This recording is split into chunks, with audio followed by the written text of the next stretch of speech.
no tengo sino una sola expectativa, que yo en la plática, como dicen ustedes, sea un ser humano muy útil para usted en su crecimiento cognitivo, muy útil para su organización y sobre todo y principal, pienso yo, muy útil para la gente con quien trabajamos, para quien trabajamos y a quien nos debemos.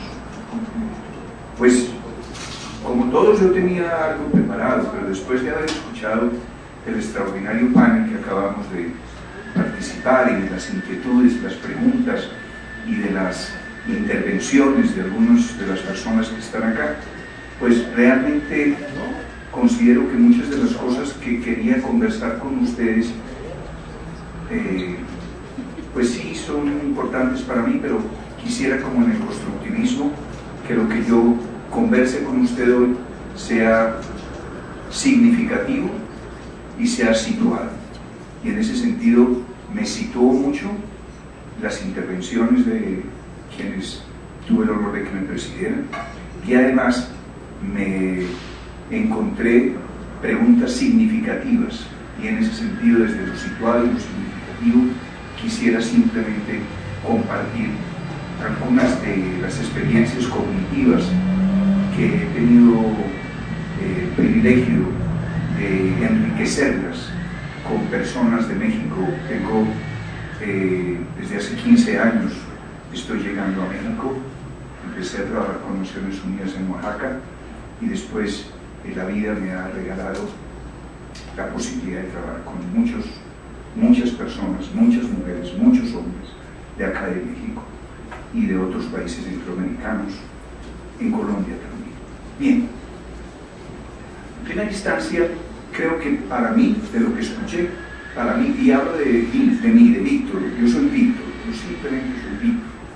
Para Víctor fue muy importante uno de los comentarios en términos de poder diferenciar, por ejemplo, proyectos de inversión, proyectos de investigación y proyectos de desarrollo. Y yo los diferencio o los diferenciamos, como dijéramos en la universidad, desde la epistemología, pero en la epistemología uno hace escuelas de pensamiento desde dos elementos básicos, desde su objeto y desde su método. Y en ese sentido aparece lo social, que tiene un objeto diferente y un método diferente. Por eso hay proyectos de investigación cuyo objeto es ampliar los saberes y el método es lo que usted y yo siempre hemos trabajado, de metodologías cuantitativas y cualitativas de investigación. Pero hay proyectos de inversión cuyo objeto y cuyo método son totalmente diferentes. Los proyectos de inversión, su objeto es ampliar la inversión, ampliar el capital, y su método para evaluar eso no tiene nada que ver con metodologías ni cuantitativas ni cualitativas. Su método son el análisis financiero, por eso de la tasa interna de retorno, el valor presente neto, y en ese sentido proyectos de inversión y proyectos de investigación tienen objetos diferentes y métodos diferentes. Bueno, igual los proyectos de desarrollo, y desarrollo entendido aquí como cambio, como delta, como de transformación, desarrollo personal, desarrollo rural, desarrollo familiar, desarrollo organizacional, desarrollo en un país. El desarrollo siempre tiene que ver con los cambios, con las transformaciones. Y en ese sentido también aparecen proyectos de desarrollo hacia adentro, y hay proyectos de desarrollo hacia adentro de las organizaciones que usted y yo conocemos como proyectos de desarrollo organizacional. Y hay proyectos de desarrollo hacia afuera, que es generalmente con lo que usted y yo trabajamos, que es desarrollo hacia afuera, de esas niñas, de esos campesinos, de esas mujeres, de esos hombres. Bueno, esos proyectos de desarrollo para Víctor son completamente diferentes a proyectos de inversión y proyectos de investigación. Es decir, tienen un objeto diferente y un método diferente. Y ahora había una inquietud aquí grande sobre la inquietud del método y quisiera balbucear un poco con ustedes sobre eso. Pero el objeto de los proyectos de desarrollo hacia adentro o hacia afuera, y ahí vienen los proyectos de desarrollo social, de desarrollo político, de desarrollo organizacional, de desarrollo de educación, de salud, de vivienda, de recreación, de deportes, de cultura, ¿sí? El objeto de los proyectos de desarrollo es precisamente resolver problemas. Es resolver problemas. Sea filantropía, sea desarrollo, por ejemplo, si tiembla, si hay unos niños o unas niñas que están recientemente violadas, los psicólogos, las psicólogas nos enseñan que es atención en crisis, y yo en las crisis no me puedo poner a decir, ¿será que estoy haciendo desarrollo? No, me voy a frenar porque esto no tiene nada que ver con el desarrollo, ¿sí? Lo malo es seguir, como bien aprendimos aquí el doctor María Teresa, por ejemplo, lo malo es seguir haciendo lo mismo, y entonces hay fases. Por eso la filantropía también tiene impacto y tiene momentos. Los virus nos los enseñaron en un momento para cada elemento, para el amor, para comer, para gozar. Cada elemento tiene su momento. Pero de todas maneras, los proyectos de desarrollo son proyectos que tienen su objeto, que es resolver problemas. Y si usted no quiere trabajar problemas, entonces transformar situaciones, modificar tiempos, espacios, pero la razón de ser de nuestros proyectos, hacia adentro o hacia afuera, es transformar, modificar, cambiar situaciones que no nos gustan. Es una piedra en el zapato, y el proyecto lo que hace es un zapato sin piedra, y eso es todo. Y ahí no hubo inversión, y ahí no hubo investigación. Ahí lo que hubo fue transformar una situación. Y su objeto es diferente, pero su método es diferente también. Y de ahí quisiera trabajar un poco la discusión, que es interminable, sobre los métodos, y quisiera un momentico trabajar sobre los métodos, por lo menos con todo respeto, desde el punto de vista de Víctor, y solamente desde el punto de vista de Víctor. Y en ese sentido, hay en los proyectos sociales, en los proyectos de desarrollo, independientemente del monto, independientemente del modelo, independientemente del área, del tema, del problema, siempre hay impacto, siempre hay impacto. ¿Y eso cómo ha cambiado el concepto de impacto? El concepto de impacto antes, al igual que la evaluación y evaluación de impacto, por ejemplo, con la evaluación, con el impacto decíamos, no, el impacto es ex post, solamente podemos ver los impactos a largo plazo. Y entonces por eso es que los gobiernos generalmente no hacen evaluaciones de impacto, porque ellos dicen, no, eso es a largo plazo, entonces que lo haga el que venga, ¿sí? Y nosotros nos hemos tragado ese cuento de que las evaluaciones de impacto son de largo plazo. Miren, puede haber situaciones en que no ha empezado el proyecto, que no ha empezado la intervención y ya hay impactos. Si usted formula un proyecto en forma participativa y no ha empezado el proyecto, apenas se está formulando, y lo formula con esos hombres, con esas mujeres, con esos jóvenes, con esos campesinos, ya hay impacto. Ya ese grupo sabe manejar presupuesto, las mujeres participaron, los jóvenes fueron convocados por primera vez.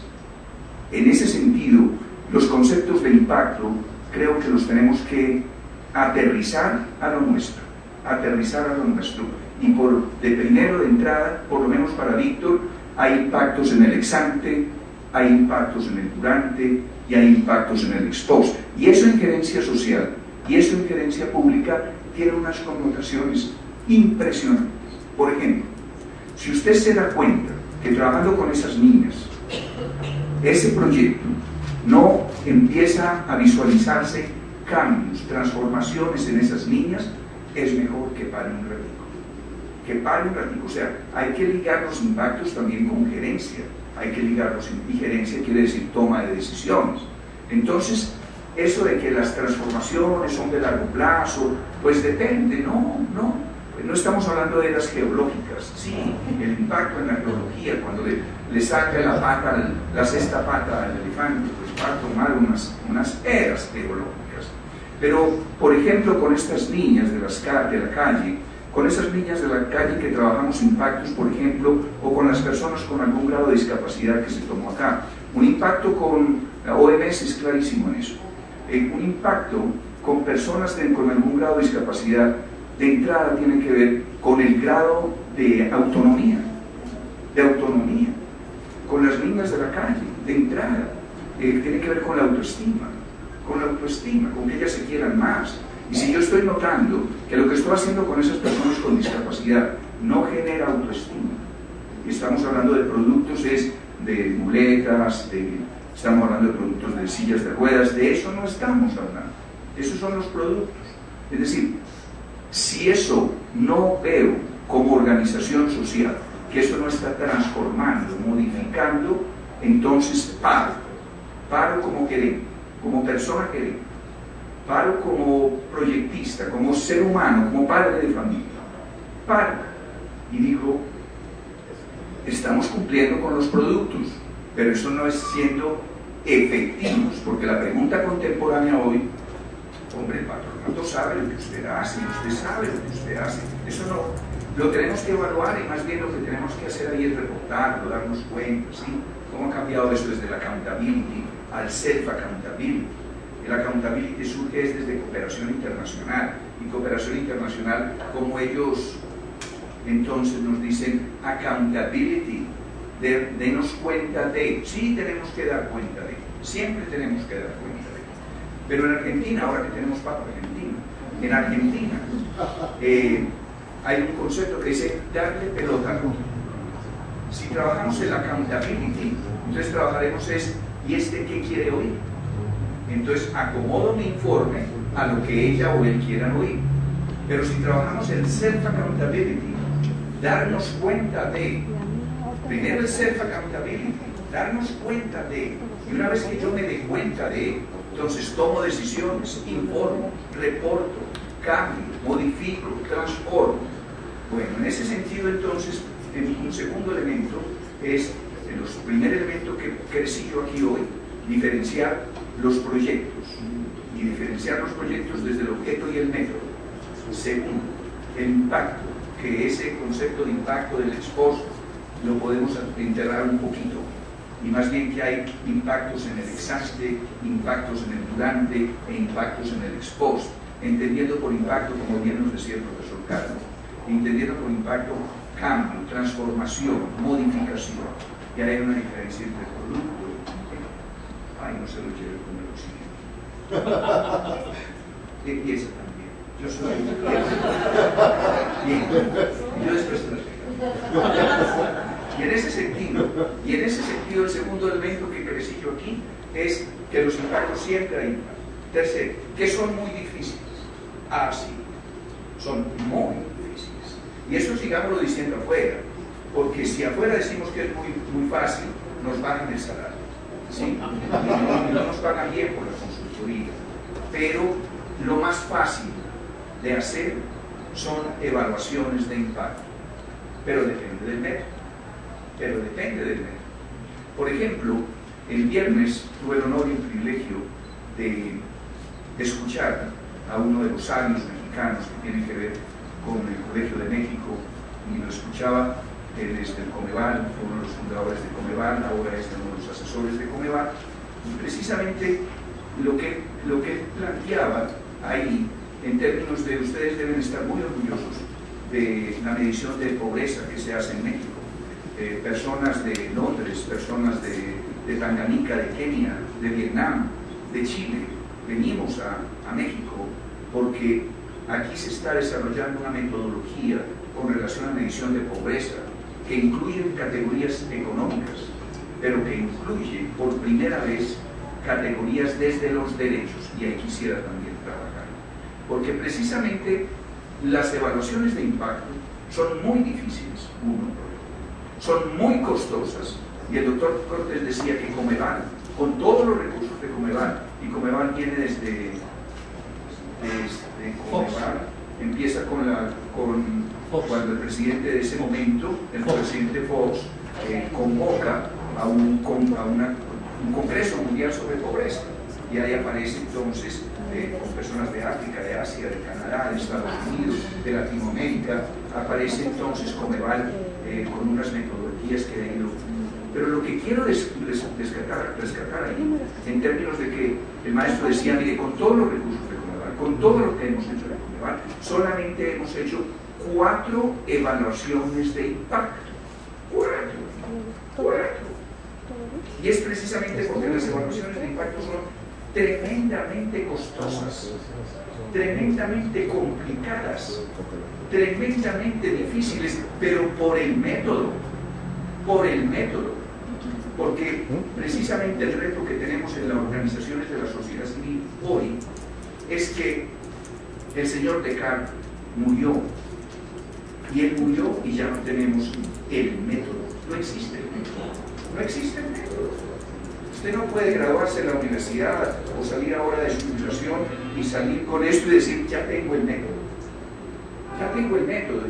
y sale una niña y tengo el método, y sale un temblor y tengo el método, y sale hambruna y tengo el método. No, el método no existe, el método no existe. Esa es una hegemonía muy imperialista de un concepto que usted y yo hemos manejado y que nos lo enseñaron así, que se llama el método científico.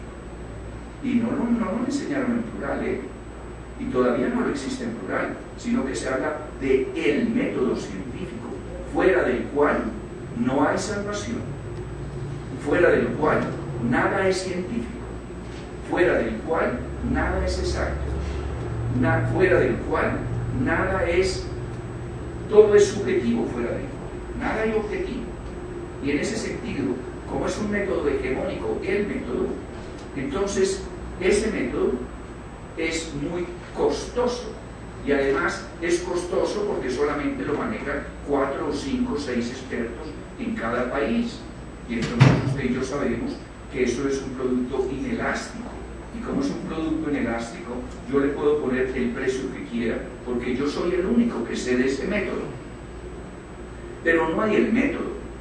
Lo que existe en gerencia, lo que existe en evaluación, lo que existe en sistematización, lo que existe es preguntas, y en concordancia con la pregunta es la pertinencia del método.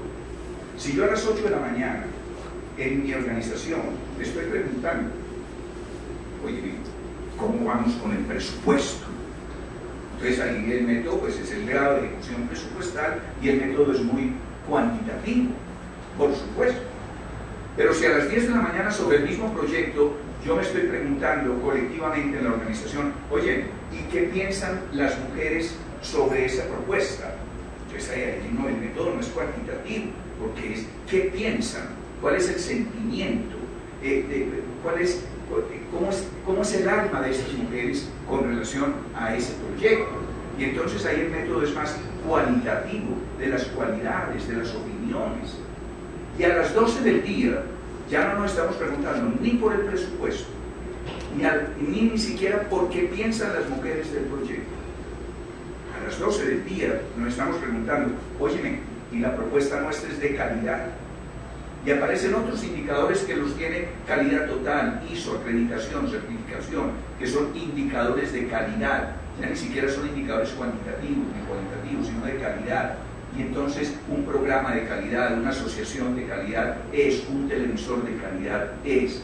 Y en ese sentido no existe el método. Lo que existen son preguntas. Por eso la universidad no salió como universidad, sino en Parma. La universidad nace pues, muchos siglos atrás como universidad, como un conjunto de métodos, de conceptos, de metodologías, en que tenemos tú y yo como personas gerentes o como papás, de que hay un abanico de posibilidades, y que yo con mis criterios aplico esas posibilidades en concordancia con el momento, con la pregunta, con el espacio, con el contexto. Pienso yo como Víctor que el reto grande de la sociedad civil es no copiar métodos, no copiar para aprender. Primero, los gobiernos tienen que hacer esos métodos cuantitativos porque es el hegemónico, porque eso es lo que las universidades plantean, porque eso es la banca internacional lo que plantea, porque fuera de él no hay salvación, porque ellos tienen los recursos, porque ellos tienen los expertos. Y entonces por eso es que evaluación de impacto para los gobiernos o para las o para algunas organizaciones internacionales de desarrollo, el método es el método cuantitativo, científico, empírico, analítico, experimental. Y entonces habrá impacto siempre y cuando ni siquiera ellos se ponen de acuerdo que es impacto, porque en realidad lo que están trabajando es resultados, no son impactos. Ellos están diciendo que miremos a ver este grupo de control y este grupo experimental, y entonces los silicon a ver si se comportan igual, y si no se comportan igual, entonces no hubo impacto. Y eso es tremendamente costoso. Eso es tremendamente. Las organizaciones de la sociedad civil no tenemos esos recursos. Y yo pensaría, para crecer aquí, que ni siquiera tenemos esa necesidad. Ni siquiera tenemos esa necesidad. La necesidad nuestra, pienso yo, es que así estemos trabajando con niñas de la calle, que así estemos trabajando con personas con algún grado de discapacidad. La pregunta nuestra es, ¿porque trabajamos con niñas de la calle, lo estamos haciendo bien? Solo porque sembramos árboles, lo estamos haciendo bien. Solo porque trabajamos con hambruna, lo estamos haciendo bien. Es decir, nosotros en este sector sabemos que no vamos al purgatorio, que nosotros vamos con el basquetbol sin tocar algo. Nosotros ya estamos garantizados al cielo. Porque, pues imagínense, nosotros somos las personas. Hay un estudio para Ciudad Juárez.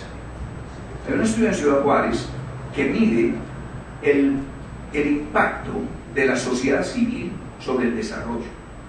Y lo que mide ese estudio es que, lo que se acaba de decir acá en muchas de las personas, es que sin la sociedad civil, la mayoría de las cosas que tienen que ver con lo social no se harían. Si usted compara el presupuesto o las horas voluntarias que en Juárez se dedica al desarrollo social, tercera edad, niñez, juventud, discapacidad, medio ambiente, justicia, participación, convivencia, paz. Si usted compara eso con el presupuesto municipal, es 80-20. 80-20. Si la sociedad civil organizada eso no estuviera atendido. Y el método ahí entonces para Víctor es la pregunta, por lo menos la pregunta, porque estoy trabajando con niñas de la calle, ¿lo estoy haciendo bien? No necesariamente. Más bien es que nosotros hagamos el bien, pero bien hecho. ¿Y cómo nos damos cuenta de que el bien está bien hecho? Entonces pienso yo que ahí lo cuantitativo se queda muy corto. 78%, 1317, grado de eficacia, grado de eficiencia, ejecución presupuestal. Eso es importantísimo, eso es muy importante. Es decir, dar respuesta al con qué, la eficiencia, dar respuesta al qué, la eficacia, dar respuesta al cómo en los procesos. Eso es muy importante, el método. Pero hoy una pregunta contemporánea es, ¿y eso sirve? Y vacunar niños sirve, y sembrar árboles sirve, eso sirve. Y eso sirve, entonces ya no tiene que ver con expertos. La respuesta a eso no tiene que ver con consultores, con asesores, con expertos. En Tijuana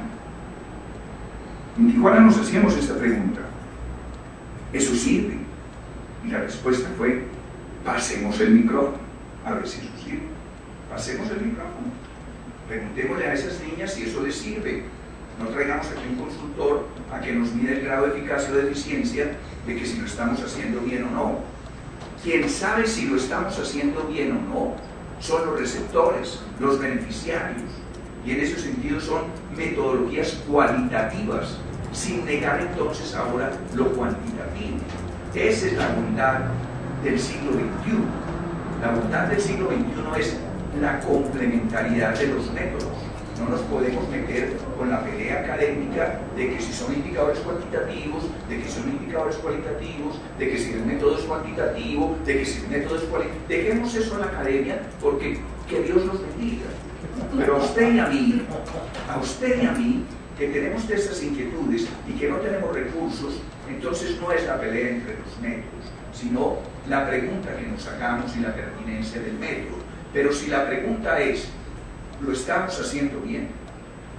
Mejor dicho, efecto es efectividad. El patronato nos pregunta, el patronato no nos tiene que preguntar, insisto, sobre qué estamos haciendo, o cómo lo estamos haciendo, o con qué lo estamos haciendo. Ellos y ellas lo tienen hace rato claro, por eso están allá. A ellas y a ellos lo que me interesa, y a mí también nos interesa, es complementar esa pregunta de con qué lo están haciendo, cómo lo están haciendo, qué están haciendo, cuándo lo están haciendo, cuánto está costando. Hay una pregunta en la contemporaneidad que es por la efectividad, por eso se llama efecto, efectividad, y eso sirve, y eso sí sirve, ¿sí? Por ejemplo, actualizar bibliotecas municipales sirve. ¿Para qué sirve lo que hacemos?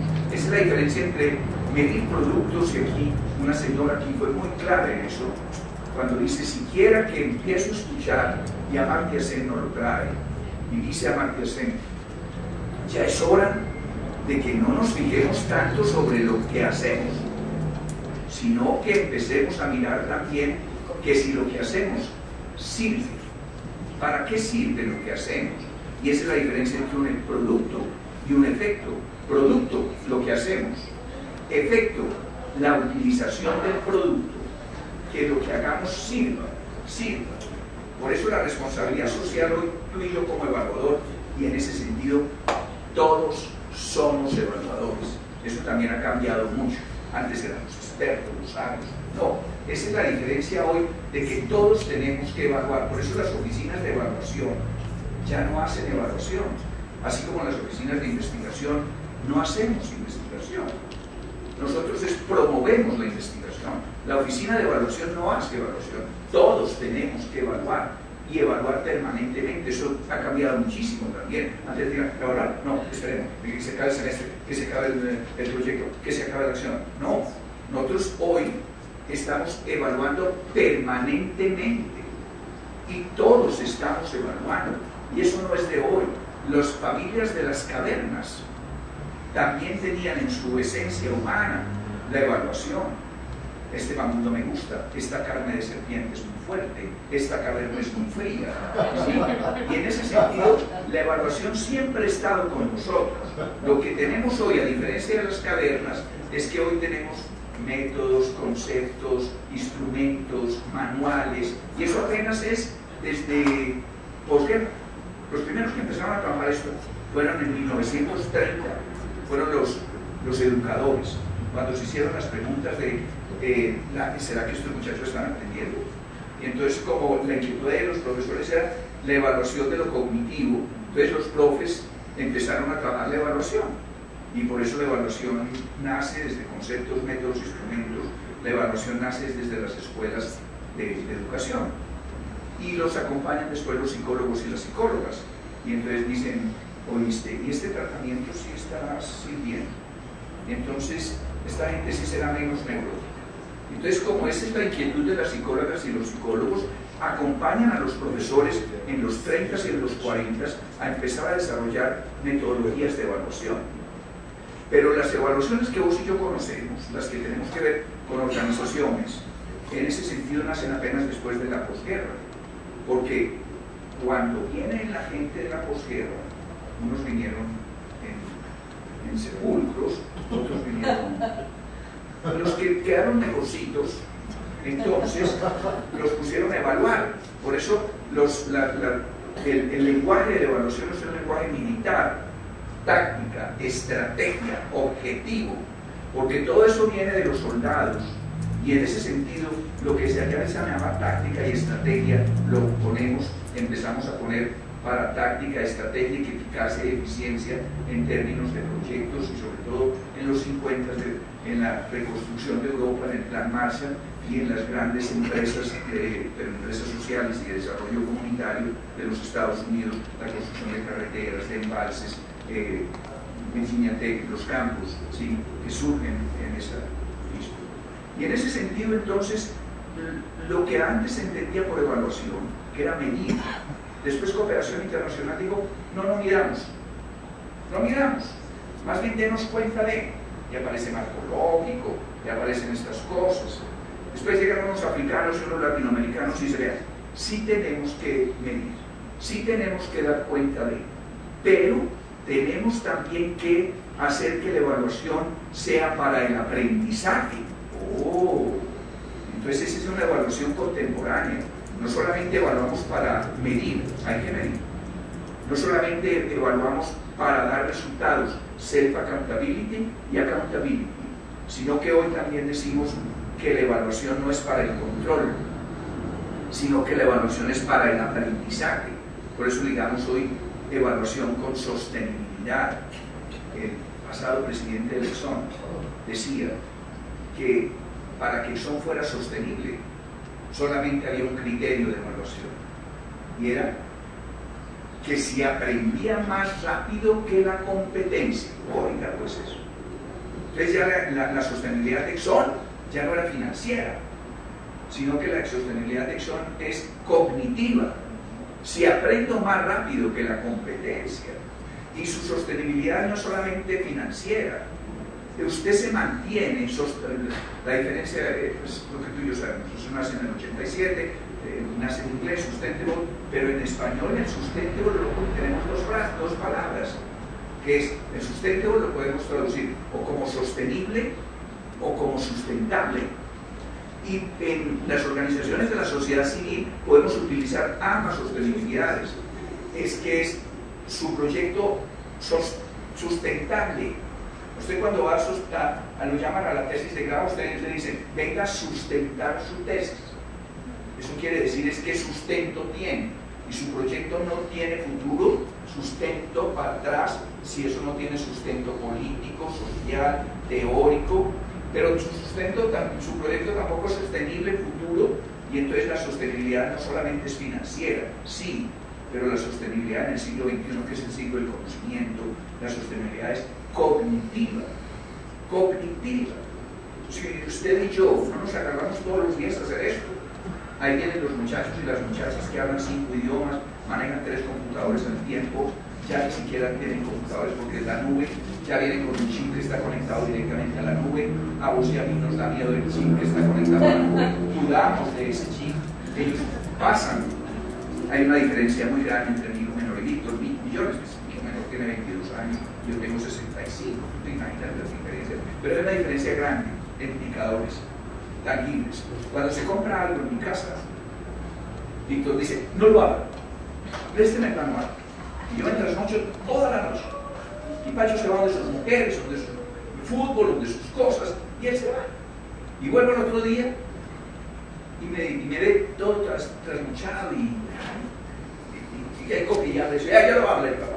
Y yo, sí, porque ellos vienen con otro chip, ellos vienen con otra cosa, ellos vienen con otra cosa. Entonces, lo que hoy tenemos en esto de impactos tiene que ver con otras metodologías. Y no es que no haya metodologías, sí hay propuestas, pero tenemos que, entonces, ¿qué es impacto? Si impacto es transformación, si es producto, efecto de impacto. Si es producto, lo que entregamos. Efecto, efectividad, tiene que ver es para qué sirve lo que entregamos. Que lo que entreguemos sirva, que eso sirva, que esa capacitación sirva. Por eso no es solamente número de mujeres capacitadas. Y Amartya Sen es muy claro cuando nos dice en la contemporaneidad cómo debemos evaluar los impactos. Sen dice que los impactos son muy fáciles de ver. Que los impactos, primero lo que dijimos, base del micrófono, díganos. Segundo, los impactos, dice Sen, se ven en 3 elementos.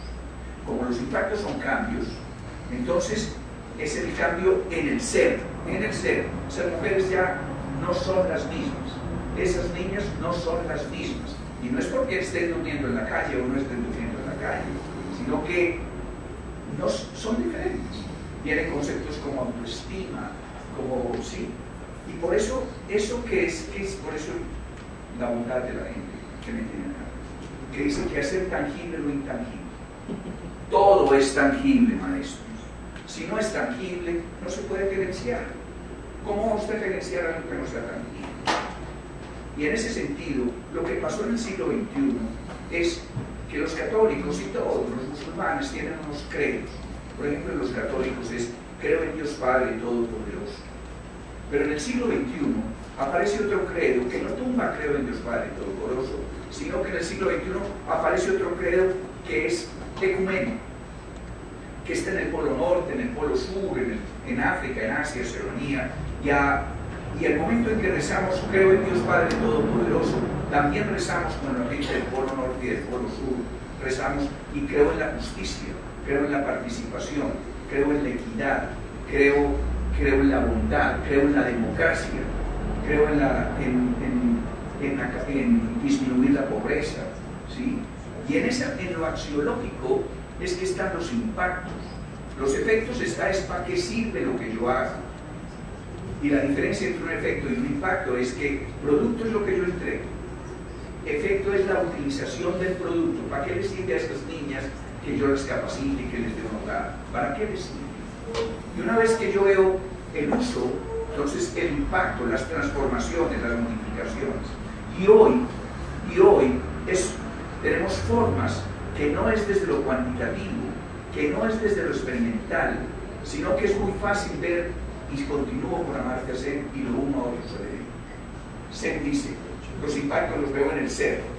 Esas niñas ya han tenido elementos de autoestima, sí, no, género, son otras niñas, en el ser, en el hacer, ellas hacen otras cosas, y en el saber, ellas saben otras cosas. Bueno, ese es Amartya Sen. Yo ya desde la contemporaneidad contigo y conmigo, y ahí vuelvo a poner los impactos, si es desde lo axiológico, entonces los impactos hoy también los vemos desde los derechos. Desde los derechos. ¿Qué derechos tienen esas niñas? Esas niñas tienen un derecho a un ambiente sano, dice UNICEF, es decir, a agua potable. ¿Sí? ¿Qué derechos tienen esas niñas? Esas niñas tienen, y yo no les doy agua, mi fundación no da agua, mi fundación simplemente es autoestima, capacitación, pero volvemos. 3 conceptos fundamentales para Víctor sobre los impactos. 1. Amartya Sen, ser, hacer y saber. 2. Los derechos. ¿Qué derechos tiene? Si una persona, si trabajo con personas con discapacidad, pues sí, yo tengo que ver con capacitación, tengo que ver con muletas, tengo que ver con... Sí, yo tengo que ver con esas cosas. Ahí es que gastamos el presupuesto. Esos son los productos. Pero, y eso sirve, efectos. Y efectos, entonces, otra categoría de impactos. Efectos e impactos tienen que ver no solamente con el ser, el saber y el hacer, sino, y tú y yo lo manejamos, es con las capacidades. Capacidades. ¿De qué es capaz esa niña una vez que estuvo con nosotros? ¿De qué es capaz? ¿De qué es capaz esa persona con algún grado de discapacidad una vez que estuvo con nosotros? ¿De qué es capaz? Capacidades no tienen que ver con capacitación. Capacidades es una vez que, entonces, ¿de qué es capaz? ¿De qué es capaz? ¿De qué son capaces esas mujeres? ¿De qué son capaces esos campesinos? ¿De qué son capaces esa gente que antes estaba en la hambruna y hoy, desde la filosofía o desde el desarrollo, tienen menos hambre? Entonces, ¿de qué son capaces esos niños y esas niñas? Segundo elemento para ver, que no es cuantitativo, para ver impactos. Y tercer elemento, que no es cuantitativo para ver impactos y que son muy sencillos, simplemente observación y registro, no más, no más. El tercer elemento tiene que ver es con los derechos, con los derechos de las niñas y los niños, con los derechos de las personas de la tercera edad, con los derechos de los étnicos, con los derechos culturales, con los derechos sociales. Coneval pone los derechos sociales en la medición de la pobreza. Pone los derechos sociales en la medición de la pobreza. Y eso es muy contemporáneo. Y eso es tremendamente sencillo. Primero, eso no le tiene que costar más a la fundación. No le puede costar más. Eso tiene que meterse en el sistema de evaluación.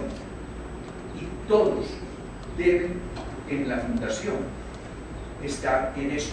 Si estamos sirviendo, este taller sí sirvió, no solamente es el taller bueno, sino y sirve, los conocimientos que impartimos sirven, son aplicables, son pertinentes, son suficientes, son de calidad, ¿sí? Y entonces eso no tiene por qué costar más si lo metemos en el sistema de evaluación, si lo metemos en la cultura organizacional. Y entonces ya no es Sengel, ya es Peter Sengel el que nos enseñó desde la quinta disciplina que hoy lo que necesitamos es organizaciones inteligentes, organizaciones que los griegos no lo llamaban organizaciones inteligentes, los griegos lo llamaban la praxis, reflexionar sobre la práctica. Y simplemente los saberes organizacionales no es lo mismo que los saberes de los seres humanos. Nosotros no podemos hacer analogías entre cómo valoramos los saberes cognitivos en un ser humano. Eso tiene sus metodologías. Las organizaciones no tienen cerebros, ¿sí? Pero las organizaciones sí aprenden, sí aprenden. Por eso, por ejemplo, Scandia, desde los nórdicos, le gastan mucho dinero para trabajar, por ejemplo, el capital intelectual. No el capital solamente humano, sino el capital intelectual. Las organizaciones que aprenden, el presidente de Exxon. Si aprendemos más rápido que la competencia, tendremos futuro. Y en ese sentido, entonces, si esto no se vuelve cultura organizacional, griego, reflexionar sobre la práctica, que haya un espacio. Por eso entonces hoy también en las organizaciones tiene que haber un sistema de aprendizaje, lo que llamamos la gestión del conocimiento. Y eso no es de sabios, ni de barbados, ni de señoras con barbas largas. Eso sí es, pero no es. Como dicen ustedes, pues sí, pues no. Pues sí, pues sí, pues sí. Es simplemente que eso reflexionemos sobre lo que hacemos. Porque los saberes organizacionales no los conseguimos en la universidad, ni en la biblioteca. Los saberes organizacionales salen de la experiencia del suyo. Y por eso quiero ligar esto con algo muy importante que se discutió. La responsabilidad social corporativa no solamente es la que nos enseña, que es muy importante, todos los indicadores de responsabilidad social corporativa, todo lo que hemos aprendido de etos, todo lo que hemos aprendido. Pero hay otra responsabilidad social de las organizaciones sociales, que son las que saben cómo trabajar con mujeres, con niños, con niñas, con discapacidad, con tercera edad, cómo hacer reforestación. Aquí hay una innovación social muy, muy importante, que creemos que la damos por hecho, porque todos los días, como es la cotidiana nuestra, entonces la damos por hecho.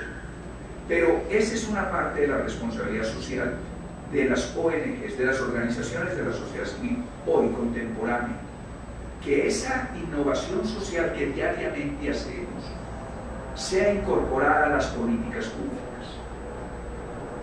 Hay otro mexicano que los latinoamericanos no hacemos sino aprender de él, el profesor Luis F. Aguilar. El profesor Aguilar hace una diferencia muy grande entre gobernabilidad y gobernanza.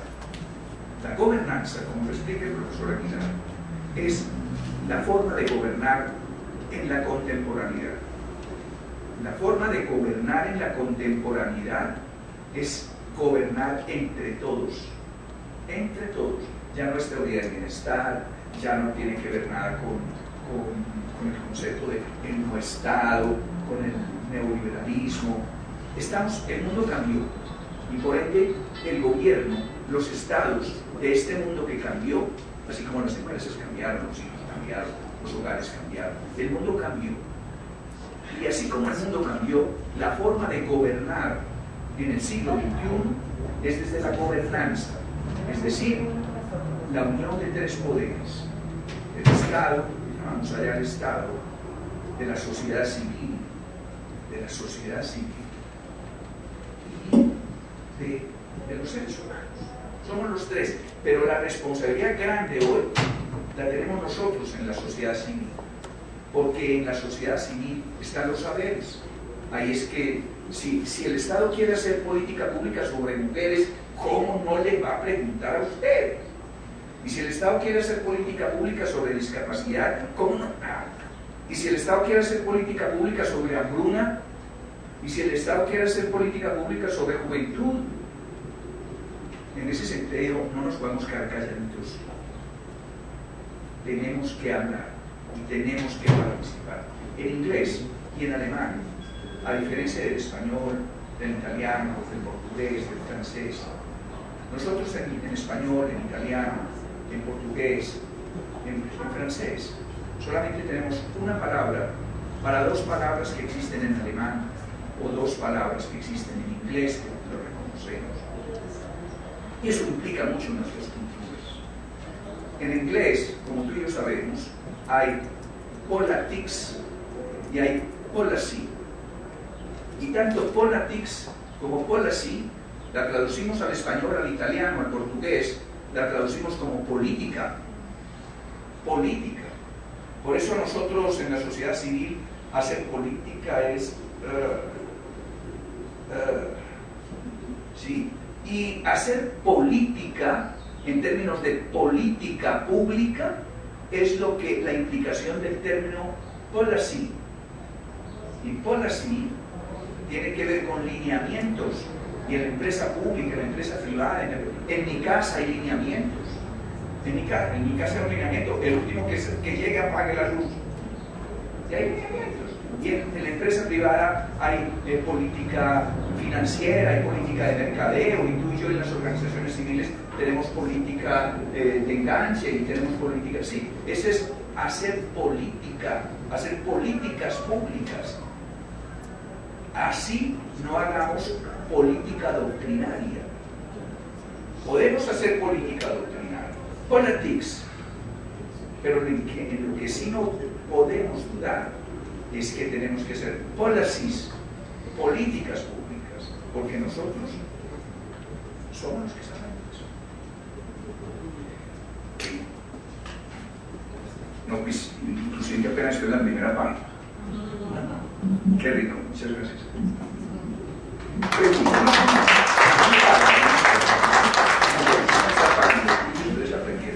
Quisiera más bien crecer desde inquietudes, crecer desde aportes, crecer desde comentarios.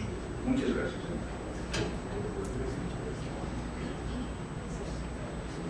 Bueno, quien tenga igual, ¿no?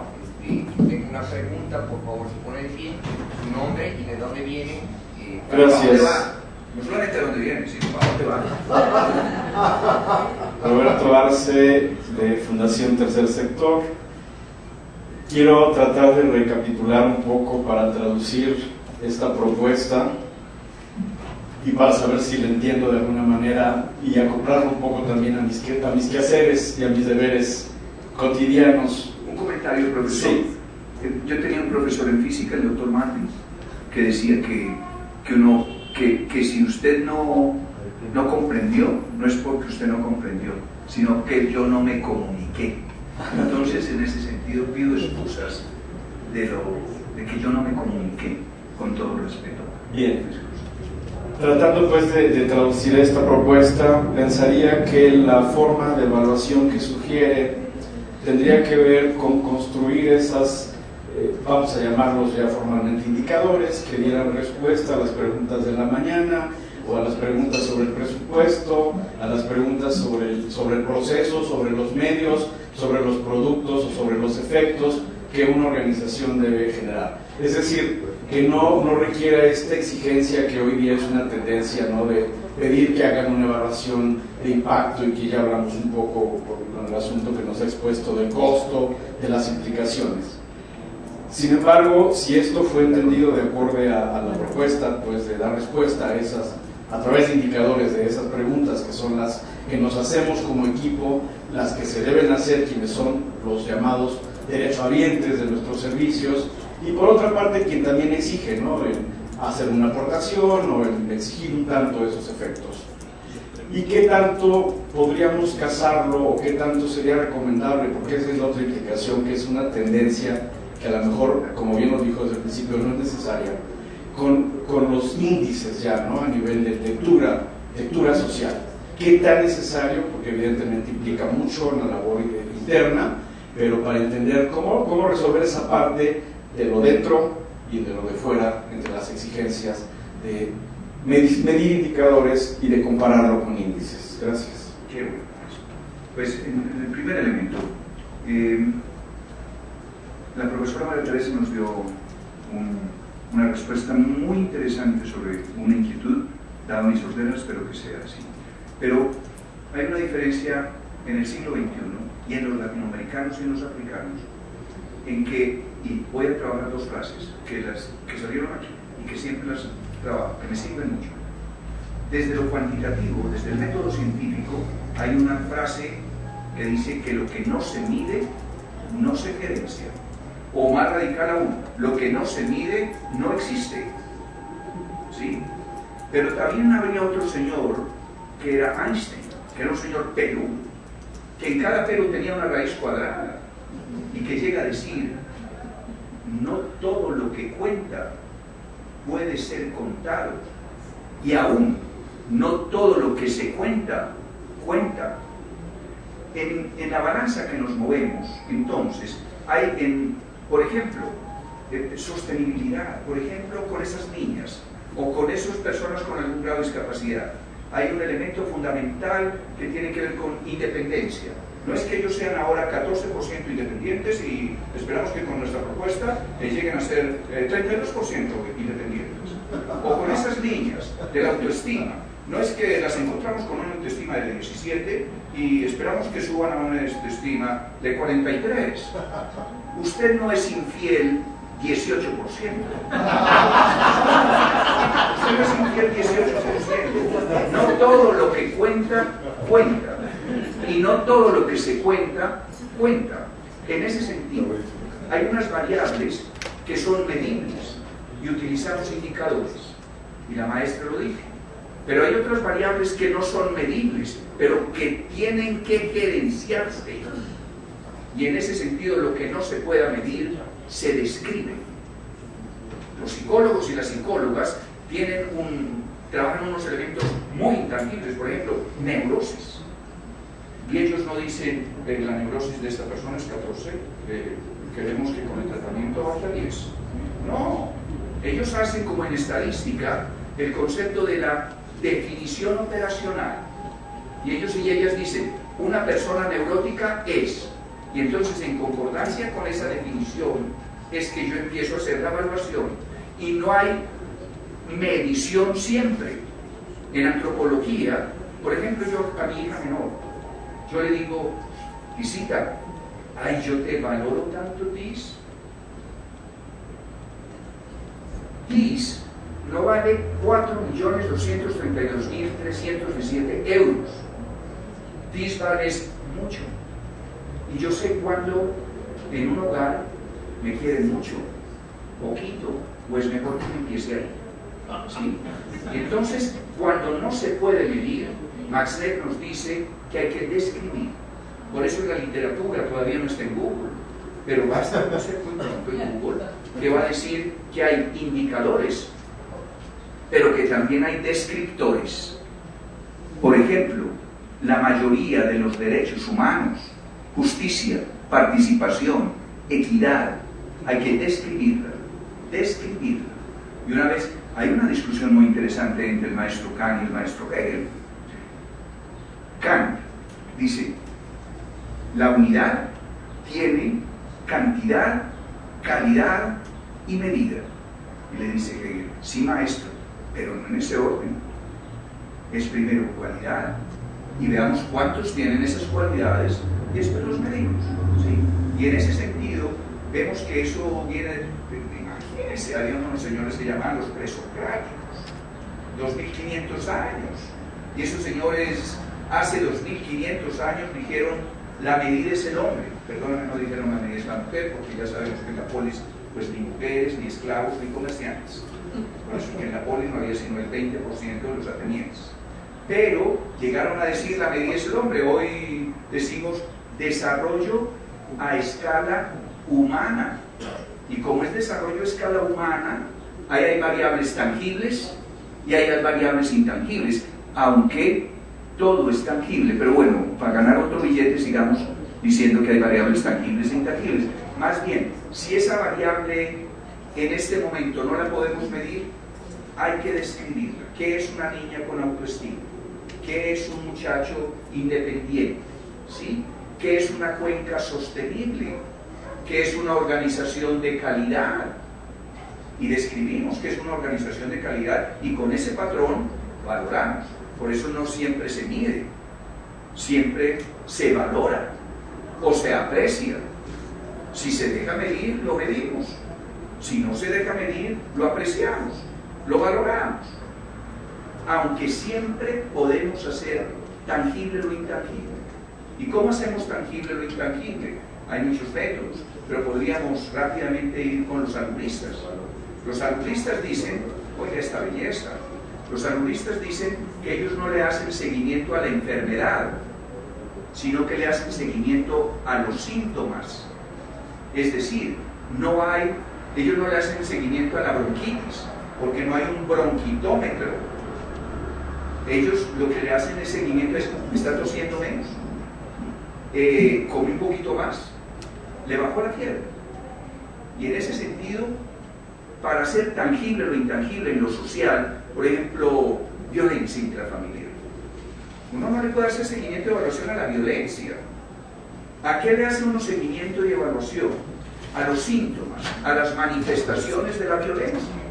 Es una forma de hacer tangible lo intangible, no es pegarse contra la pared y decir violencia, violencia, violencia, violencia. Sí, violencia es la categoría analítica, pero en investigación es clarísimo que uno no le hace seguimiento, no investiga la categoría analítica. La categoría analítica de desarrollo humano no cambia, eso no cambia. Lo que cambian son las variables, la salud, la educación, los ingresos, las manifestaciones. Y en ese sentido, yo puedo hacer tangible lo intangible no desde dicto, sino desde el diálogo. Entonces yo le pregunto a don José, ¿por qué esta comunidad usted dice que esta comunidad es, por ejemplo, muy insegura? Y don José dice, no, pues es que atracos, robos, asesinatos, violaciones. Imagínate, inseguridad, esotérico totalmente. Eso es simbólico, eso no existe. Eso fue creado por el ser humano. Yo le digo a mi perro Rufo, usted es muy inseguro. Y me dice, wow, porque Rufo no se mueve en lo que usted y yo nos movemos, que es lo simbólico. En lo social nos movemos mucho en lo simbólico. Y entonces no le podemos hacer seguimiento a lo simbólico. No nos podemos llorar por lo simbólico. Más bien con los alumnistas entonces decimos, no le hacemos seguimiento y evaluación a la enfermedad, lo que le hacemos es seguimiento y evaluación a las manifestaciones. Entonces preguntamos, ¿y en qué se manifiesta una comunidad violenta o insegura? Y entonces ahí vamos haciendo tangible lo intangible. Es muy fácil, pero no lo hago yo desde la técnica, lo hago desde pasar el micrófono. Pasar el micrófono no quiere decir entregar el micrófono. Pasar el micrófono es que todos opinemos. No que opinen y yo pues saco punta al lápiz, pues sí, también puedo sacar punta al lápiz, pero pasar el micrófono. Y entonces salen los indicadores y los descriptores. Y que si hay que hacer impacto, evaluación de impacto, hay que hacer evaluación de impacto, porque la evaluación de impacto es un elemento de la gerencia contemporánea. Porque la gerencia contemporánea, que es una gerencia sistémica, así sea gerencia pública, gerencia privada, gerencia social, gerencia cultural, gerencia deportiva, ¿sí? Porque la gerencia contemporánea, esa gerencia de que estamos hablando, de la toma de decisiones, entonces tiene que hacer evaluación de impacto. La pregunta es, ¿y con qué método? ¿Y con qué método? Y entonces vemos que vos y yo no tenemos recursos para hacer desde el método cuantitativo experimental, pero hay métodos cualitativos. En los métodos cualitativos la pregunta no es sobre el universo y la muestra. La validez del método cuantitativo es desde el universo y la muestra, pero la validez del método cualitativo no tiene nada que ver con el universo y la muestra. Por eso en los métodos cualitativos hacemos grupos focales, entrevistas a profundidad, observación. Sin el método científico los seres humanos crecimos por 20 siglos. El método científico apenas aparece ahora. ¿Y cómo hicimos evaluación y seguimiento y cómo hicimos lo cognitivo? Desde observación y registro, observación y registro, observación y registro. ¿Cómo eran esas niñas? ¿Cómo son esas niñas? ¿Cómo es ese muchacho? ¿Cómo era ese muchacho? Observación y registro. Simplemente observación y registro. Yo no estoy dudando del método cuantitativo. Yo hago billete con el método cuantitativo. Lo que estoy dudando es que siempre haya que hacer lo que la academia o que la rigurosidad, ¿sí? Ya vemos que es la pregunta, simplemente la pregunta, o los recursos. Una diferencia entre lo cuantitativo y el método cuantitativo y cualitativo. Primero es que el método cuantitativo es muy costoso, los métodos cualitativos cuestan menos. Los métodos cuantitativos toman mucho tiempo, los métodos cualitativos son casi que inmediatos. Los métodos cuantitativos requieren expertos, los métodos cualitativos requieren cultura organizacional. La praxis, reflexionar sobre la práctica, ¿sí? Lo argumentativo. Y ahí viene un tema, y me excusan, que es las evidencias. Las evidencias y los índices. Las evidencias, sí, las evidencias, por si yo sabemos acreditación, certificación, ISO, calidad total, lo que viene y nos preguntan las evidencias, y nosotros le sacamos cosas. Hay un elemento en Aristóteles, y sobre todo en los planteamientos aristotélicos que nos sirven a ti y a mí muchísimo, que es el concepto de lo argumentativo. Es fundamental lo argumentativo. El giro argumentativo que se llama en políticas públicas. Porque es que el dato, en lo cuantitativo, el dato es un hecho. 70%, 3.217, sí, el hecho, los hechos, 32.200. La información, y eso son evidencias. Desde el giro argumentativo, esas no son evidencias. Para que eso lo acepta ISO, acreditación, certificación, pero vos y yo en creencia sistémica no. Porque para que eso sea, para que el dato sea una evidencia, para ti, para mí, y ahí viene Aristóteles, tiene que ser argumental. ¿Qué quiere decir 17% para nuestra organización?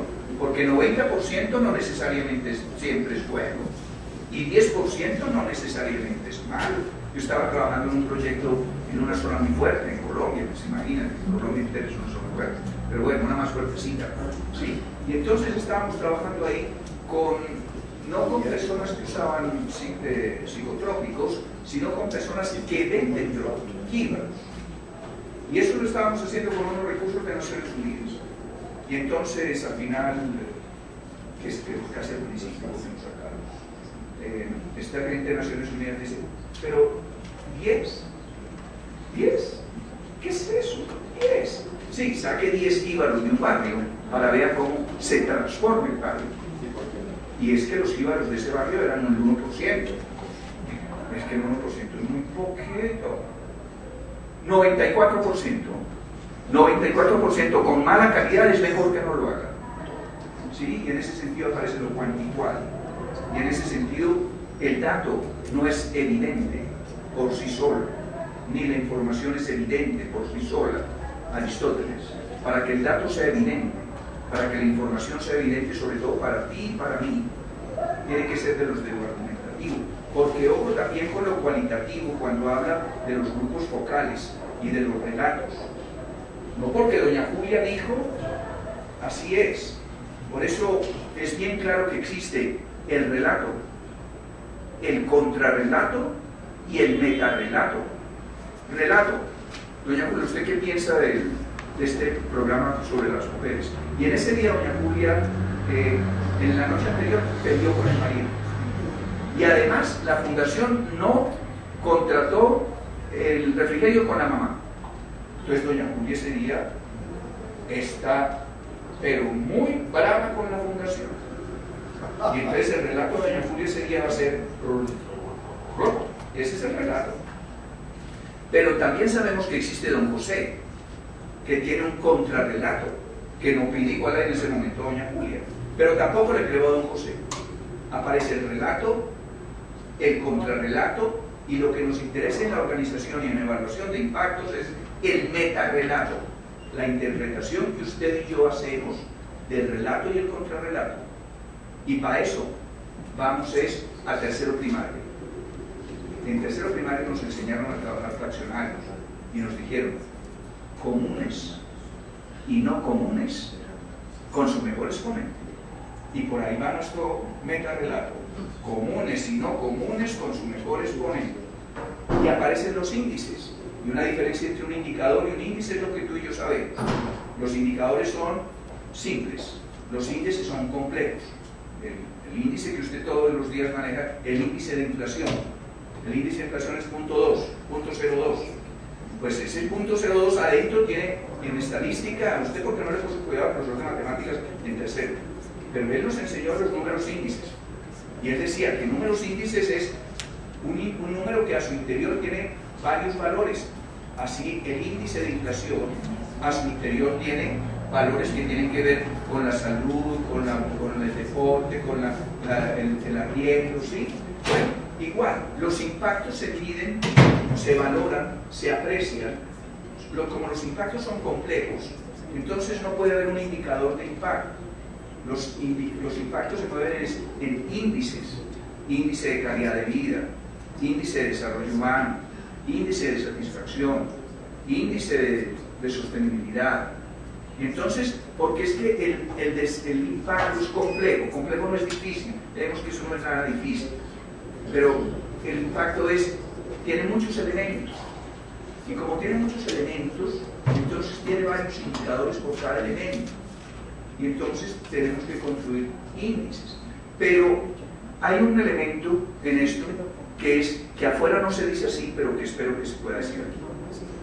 Afuera hay un concepto que dice: mientras más información, mejor. Aquí hay otro paradigma: mientras menos información, mejor. ¿Qué quiere decir eso en indicadores? No llena el disco duro de indicadores, no se indigeste con indicadores. Mientras menos indicadores, mejor. ¿Cuáles indicadores? Indicadores relevantes. ¿Qué es un indicador relevante en gerencia social? Que nos permita tomar decisiones. Seguimos, no seguimos. Por eso no se llene. El INEGI es muy diferente a tu INEGI. INEGI lo requiere porque está hablando del país. Está hablando del país. Y ese es INEGI. Pero es que usted está hablando de 20 señoras, de 100 muchachos, de 500 familias, de 4.000 estudiantes, de 17.000 beneficiarios. Y en ese sentido, no se llene de indicadores. Vea cuál es su misión institucional y trabaje indicadores desde su misión institucional. Y vea cuál es la contrapartida, qué dice GTZ que le interesa. Y hoy, ¿qué le interesa a cooperación alemana? La cooperación alemana, con Aula apenas empieza. Antes GTZ y cooperación alemana, y con ellos Bélgica, tú sabes que Bélgica no es Bélgica, Bruselas es Comunidad Europea, y antes nos pedían mucha información. A partir del 1 de enero de este año aparece Aula. Aula no aparece ahora. Aula se fue desarrollando por 3 o 4 años. Pero la exigencia ahora es que el accountability es sobre efectos e impactos, sobre si eso está aportando al índice de desarrollo humano, a los objetivos del milenio, ¿sí? Bueno, y eso está aportando a los objetivos del milenio, y eso está aportando a la calidad de vida, y el índice de desarrollo humano, ¿sí? Y ese es algo. Ahí también la inquietud es sobre efectos e impactos, y ahí trabajamos índices, pero el índice de desarrollo humano, en eso de que no trabajan muchos indicadores, sino muy poquitos. En el índice de desarrollo humano solamente hay 3 variables, 3 para 197 naciones: salud, educación e ingresos. Amartya Sen no lo llama salud, educación e ingresos. Amartya Sen dice: México es un país más desarrollado en la medida en que sus mujeres y sus hombres cada vez sean más longevos y sabios. Y el índice de desarrollo humano lo recoge y dice longevos, y dice expectativa de vida al nacer. Sabios es grado de escolaridad. Y en ese sentido, miren qué indicadores tan sencillos. Y en ese sentido es longevos y sabios. Y no es longevos y sabios en el mundo. Con el maestro, con Alejandro, cuando trabajamos en Red América y la IAF, hicimos un sistema de cómo hacer evaluación de impactos porque eran 70 fundaciones de toda América Latina, las más grandes de América Latina, y todos hacían cosas diferentes, ambientalistas, culturales, mujeres, sí, pero ¿qué los unió? Los unió 4 categorías, ¿sí? 4 categorías, 4, no más que 4. Y en ese sentido, no se llene de indicadores. El índice de desarrollo humano tiene un indicador, o 2 indicadores, o 3 indicadores, que es un indicador, un solo indicador de educación, grado de escolaridad. 1, 2 o 3 de salud. 1. Un país es más desarrollado en la medida en que sus hijos, sus niños, se enfermen menos. Entonces, primer elemento de salud. No morbi, sino morbilidad infantil. Segundo indicador, mortalidad materna. Tercer indicador, expectativa de vida al nacer. 1, 2 o 3 desde salud, 1 desde educación y 1 desde ingresos, ¿sí? Y 1 desde ingresos. Y eso es para 197 naciones. No lo fuéramos a hacer ahora para 3.000 beneficiarios, 5.000 beneficiarios, 20.000 beneficiarios. No muchas fundaciones en el mundo tienen 50.000 beneficiarios, ¿sí? Y en ese sentido, sí tenemos que hacer evaluación de impacto. Para mí, la pregunta es, ¿cómo? El método. Hasta ahí. Otra pregunta, otro comentario, para irnos con más hambre. Hay una cosa cultural que, como yo amo a México, pero también tengo gente que amo en Colombia. En Colombia, primero, no es a las 2 de la tarde, es a las 12 del día. Entre 12 y 1 nosotros almorzamos, pero aquí en México me dicen, vamos a cenar. Yo por dentro digo, ¿cómo cenar? Si cenar para nosotros es a las 8 de la noche, ¿sí? Y ni siquiera a las 8 porque yo ya estoy dormido, a las 7. Pero bueno, antes de que nos vamos a cenar, otra pregunta. Comida, Víctor, te equivocaste. Comida. La comida es en la noche. Pero es que me tienen que tener paciencia, yo tengo 97 años.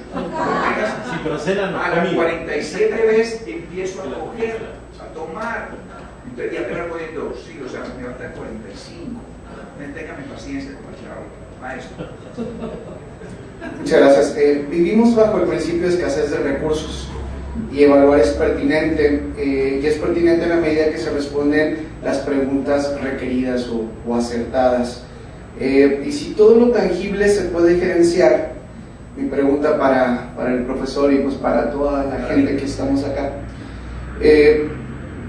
la pregunta más pertinente para dirigir recursos a algún proyecto, institución, etcétera, es qué tan fortalecida es una institución en términos de gobierno corporativo, fortaleza institucional, o saber si los productos o servicios que entregan han tenido los efectos esperados en sus beneficiarios.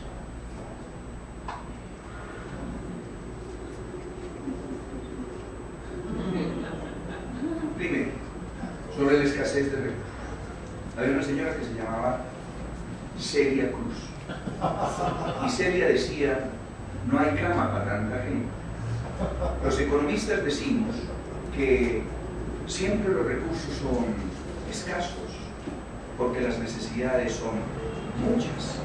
Después Max Neff dice, las necesidades no son muchas, las necesidades son muy poquitas y han sido siempre las mismas desde las familias de las cavernas.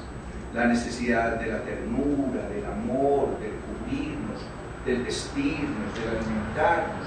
Lo que ha cambiado es la forma, los satisfactores de ser, en que nos satisfacemos, pero las necesidades no son muchas, y son iguales, no cambian.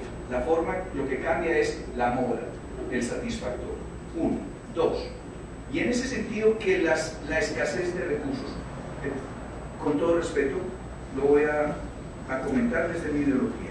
Quisiera preguntarle a los señores banqueros de Estados Unidos, o de España, o de Alemania, si los recursos son muy escasos para salvar la banca alemana, o si los recursos son muy escasos para salvar la banca española, o si el profesor Obama se hizo la misma pregunta cuando había que salvar la banca de Estados Unidos. O sea, las decisiones siempre son políticas y las prioridades son políticas.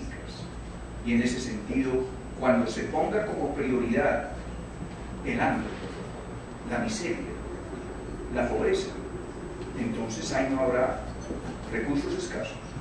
No habrá. Cuando se ponga por prioridad lo ambiental, no habrá recursos escasos. Lo que necesiten, señores, lo que necesiten, señoras, porque esa es la prioridad. Pero sabemos que la prioridad no es una cuestión técnica, la prioridad es una cuestión política. Yo no me caso con Fabiola por la raíz cuadrada. Yo me caso con Fabiola desde una decisión política, desde una decisión desde el corazón. Si yo le hiciera eso costo-beneficio, no tendría hijos. Yo no puedo trabajar el costo-beneficio cuando voy a decidir que, hijita, tengamos otro hijo. Y entonces, las decisiones no necesariamente son técnicas. Los técnicos, lo cuantitativo me ayuda a tomar la decisión, me da más elementos de juicio y los necesitamos. Pero al final, un presidente colombiano no invade a Ecuador por la tasa interna de retorno. Lo toma desde una decisión política. Y en ese sentido, ¿qué es lo que vamos a ver? ¿Qué es lo que vamos a evaluar? Si está muy desarrollada la organización o es en cómo interviene la organización. Y yo creo que para Víctor, para crecer, esa es una pregunta que es dos fases de la misma moneda. Veo muy difícil que las organizaciones sean eficaces si son desorganizadas. Yo veo muy difícil que una organización tenga efectividad en la cuenca, tenga efectividad con las niñas de la calle, si no son organizaciones fortalecidas. Pero también veo que solamente fortalecer por fortalecer tampoco es la medición. Y entonces me parece a mí que hay que gastarle tiempo, recursos a fortalecer organizaciones, pero a fortalecer organizaciones desde lo misional, desde lo que le compete. Por eso los impactos son misionales. Usted no puede medir impactos desde otra organización, porque otra organización tiene otra misión. Y entonces mis impactos tienen que ver con lo misional, lo mío, lo mío. Yo le puedo preguntar, Beirut, ¿cómo lo haces? Pero los indicadores son misionales. Los indicadores son de dos tipos. Unos tienen que ver con el qué hago, esa es la misión. Y otros tienen que ver con la gestión, son indicadores de proceso, son indicadores del método, ¿sí? Pero esa pregunta de que si es sobre la intervención o sobre el fortalecimiento, me parece que es sobre ambos, y que ambos son complementarios, es una moneda porosa, que yo no puedo tener yo no puedo tener mucha eficacia si no estoy organizado. ¿Y para qué? Aristóteles, con relación a los recursos, decía, oiga hombre, y Smith le copia, y ellos no hablaban de los recursos, hablaban de las riquezas. Entonces en Grecia se dijo, la riqueza no es el fin, la riqueza es el medio, ¿sí? Ustedes no pueden tener un proyecto, un programa, un plan, así sea, con todo respeto, desde procuración de fondos. Procuración de fondos por procuración de fondos, desarrollo organizacional por desarrollo organizacional, no tiene sentido entre nosotros. La procuración de fondos tiene sentido en la medida en que la misión se pueda cumplir. El desarrollo organizacional tiene sentido en la medida en que la misión se pueda cumplir. Los griegos. Nuestra razón de ser. Otra cosa es mi hermano mayor. Mi hermano mayor no era griego, mi hermano mayor es paisa. Y en ese sentido, como buen paisa, entonces para él sí, y tiene toda la razón en su lógica de plantear de que las riquezas son un fin, porque esa es la razón de ser de sus negocios. Pero la razón de los negocios tuyos y míos no es hacer billetes, es resolver problemas, es vivir en concordancia con lo axiológico. con valores, con principios, con justicia, con participación, con derechos humanos, con sostenibilidad, con equidad, con esas cosas. Bueno, no sé si habla profesora, maestra, una penúltima maestra. Bueno, primero que nada, mil gracias. Esto a mí me enriquece muchísimo porque siento que es mucho más lógica la teoría que usted tiene que lo que en el mundo existe, pero hoy... La excusa no es mía. Si fuera mía... bueno, la teoría que usted trae. Eso sí, de la que aprendí. Pero hoy en México y en Estados Unidos hay muchísimas variables y muchísimo enfoque en la parte de impacto social para poder donar los recursos que necesitan las organizaciones para cumplir con su misión. Y tenemos el caso del Charity Navigator, que no sé si lo ha visto en Estados Unidos, que en México ya lo copiaron en un modelo que se llama filantrofilia, y ahora las grandes organizaciones en México están usando el método cuantitativo de filantrofilia para evaluar el impacto social que tienen las organizaciones. ¿Usted conoce algún proyecto en México que con este método cualitativo o alguna fundación ha logrado recaudar recursos para cumplir con su misión? Porque realmente el impacto social lo usan para ver si siguen aportando recursos para esa organización. O sea, la práctica, la parte más pragmática. Primero, pues es la hegemonía del método, ¿sí? Y como la hegemonía del método todavía es el método cuantitativo, científico, en las universidades, en toda parte, pues ellos siguen exigiendo que es el dato y que es desde lo experimental. Y Dios los bendiga. Tampoco los vamos a, ¿sí? Los vamos a amar, ¿sí? Pero ahí está el hecho de que no podemos copiar, ¿sí? No podemos copiar. Mejor dicho, en cooperación internacional ha pasado una cosa muy linda.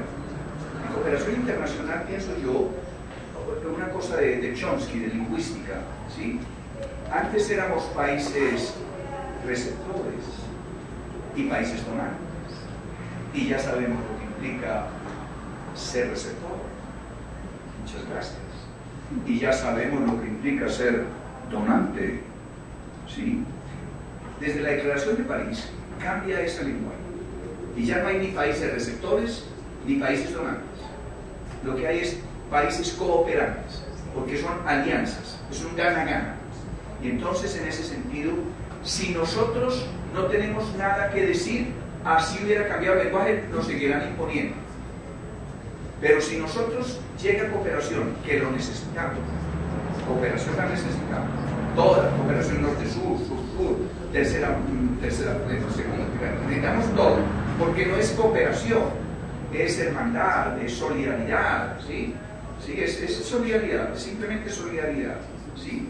Y en ese sentido, si nosotros, como en el Yanagana, no tenemos un discurso, un método, una forma, así el lenguaje ya ha cambiado, nos seguirán imponiendo metodologías. Pero en la medida en que nosotros, como organizaciones de la sociedad civil, empecemos a trabajar otras cosas en concordancia con nuestras visiones, en concordancia con nuestras ideologías. En África hay un movimiento muy importante en este momento, que en inglés lo llaman Indigenous Economics, indígenas, ¿sí? No indígenas, sino local, ¿sí? Eso en otras partes de Latinoamérica se empieza a llamar la epistemología del sur. O sea, nosotros tenemos que reconocer que hay unas formas latinoamericanas de pensar, pero que si no las organizamos y las dejamos solamente en el plan y no las incorporamos al método y no las incorporamos a la gerencia y no las incorporamos, entonces cada que venga un donante nos impondrá las reglas y el método. Pero en el momento en que nosotros tengamos un discurso coherente con nosotros mismos, con lo que somos, entonces tampoco le vamos a imponer ese discurso, sino que es un gana-gana. Y entonces la diferencia que hay entre comunicación y diálogo. Comunicación viene del latín. Comunicación es comunicar. Cuando salían de las orgías, entonces las cositas que medio se podían decir de las orgías, decían que el común lo sepa, porque había 3 seres humanos: estaba el emperador, estaban los senadores y estaba la gente del común. Por eso es que el común lo sepa, y de ahí sale comunicación, y de ahí sale comunidad, pero no en Grecia, sino en griego. No es comunicación, en griego es diálogo, didos, logos, lógicas, y en nosotros, si no tenemos didos, logos, lógicas, tendremos que seguir que nos comuniquen, que nos digan. Pero esto no puede ser el discurso del domingo, si esto no se vuelve cultura organizacional, del día a día. Si esto no se vuelve día a día, entonces seguiremos con los expertos, con los métodos, seguiremos con los expertos. A mí me interesa que sigan con los expertos, porque yo hago billete como experto, ¿sí? Pero a usted no le debe interesar solamente los expertos, y ahí podríamos trabajar otras cosas. ¿Listo?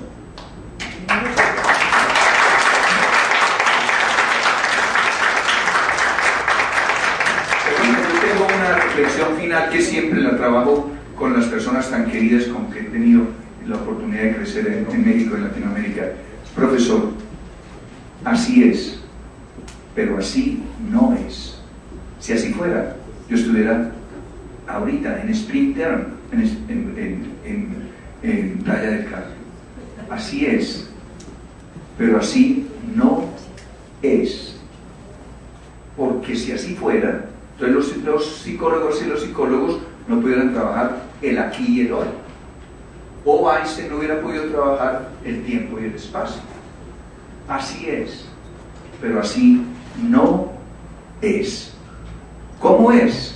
Como lo necesitemos, y según el tiempo y según el espacio.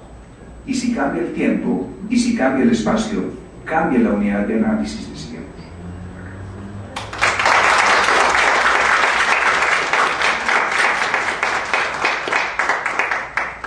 Sí. Muchísimas gracias. Bueno, muchas gracias. Quiero agradecerles la presencia de todos ustedes, a Félix, que nos hizo favor de moderar todo este panel, y luego quiero también agradecer a Gerardo de aquí del Centro de Capacitación, a Pedro también, también agradecer a todo el personal aquí de la Junta, a Víctor Manuel lo vamos a dejar al final, a la asistencia de ustedes, y hay también otras personas que se han retirado, que están atrás de todo este esfuerzo. Quiero agradecerle también mucho a Save the Children, que nos apoya con toda la parte logística que no se ve para que Víctor Manuel pueda estar en México siempre. Maripina, muchas gracias. Si no fuera por esa organización, sería súper complicado tener a Víctor, se los digo, porque es muy complejo en los tiempos. ¿Quién me falta agradecer? No quiero que se me olvide nadie.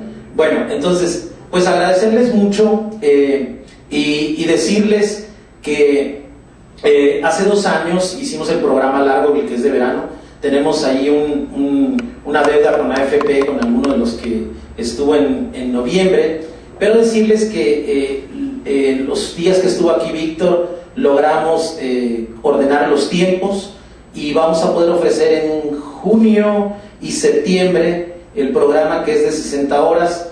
No me pregunten cómo, no sabemos todavía dónde lo vamos a hacer, pero sí los vamos a mantener informados, como desde hace 4 años muchos de ustedes nos acompañan, para que ustedes, los que, como siempre les decimos, los que les gusta sufrir, ir ahí, como hay unos que ya lo han hecho 2 veces, bueno, pues puedan asistir, y si no, personas de las organizaciones que ustedes representan, pues nos puedan acompañar.